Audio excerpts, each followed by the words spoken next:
السلام الله عليكم، تحياتي لكم الخوت. كما كتشوفوا مؤخرا في هذه الايام الاخيره بان انتشروا حاله جديده ديال فيروس كورونا كوفيد، يعني متمحور جديد ديال كورونا.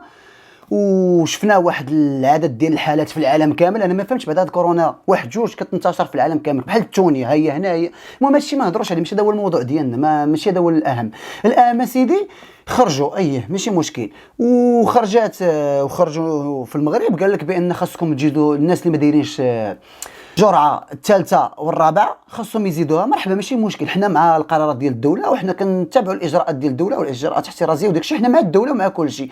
ولكن المشكل اللي كاين بان من بعد فاش خدينا الجرعه الاولى والثانيه والثالثه وديك الشيء وداز كورونا الاولى وكذا، ومن بعد تحيدات كورونا خرجت وزاره الصحه العالميه خرجوا دي بروفيسور خدامين في وزاره الصحه العالميه وقال لك بان الناس اللي خداو كوفيد يوجدوا راسهم الكارثه، وبان المناعه ديالهم ضعاف، وبان داك الشيء كيتسبب في جلطات قلبيه، وبان داك الشيء خطير، وبان الناس المحظوظين هما اللي ما خداوش الفاكسان، وبان كذا. وخرجت رئيسه ديال نائبه الرئيس ديال امريكا باميلا قالت لك اسيدي بان خاص الناس ينقصوا في العالم، راه هادشي بزاف، راه خاصنا ينقصوا. هكا قالتها نيشان خاصهم ينقصوا.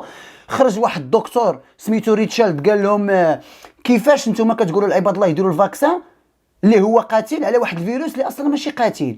حنا دابا ما فهمناش واحد الحاجه. كنشوفوا حنايا كيخرجوا في وزاره الصحه العالميه ودخلوا للسيت ديالهم وورلد هيلث اورغانيزيشن، دخلوا له راه فيريفي، غتشوفوا واش كيقول كيحضروا من الفاكسان ديال كورونا، كيقول بان خطر وكيشكل خطر على الصحه ديال الانسان. وحنا كنشوفوا كيقول ديروا الفاكسان. وزاره الصحه العالميه وفيديوهات عالميا ومخططات ما نعرفش كيقول لك بان باغيين يقتلوا الناس وباغيين يديروا، كيقول لك لا درتي الفاكسان راه غتوقع لك شي كارثه، وكيجيو هنا كيقول خاصك دير الفاكسان. دابا حنا بغينا نعرفوا واش بحال كيقول زعما راه غنقتلوك ولا باغيين تحمقونا ولا ما فهمتش شنو بالكم نتوما الخوت في هادشي.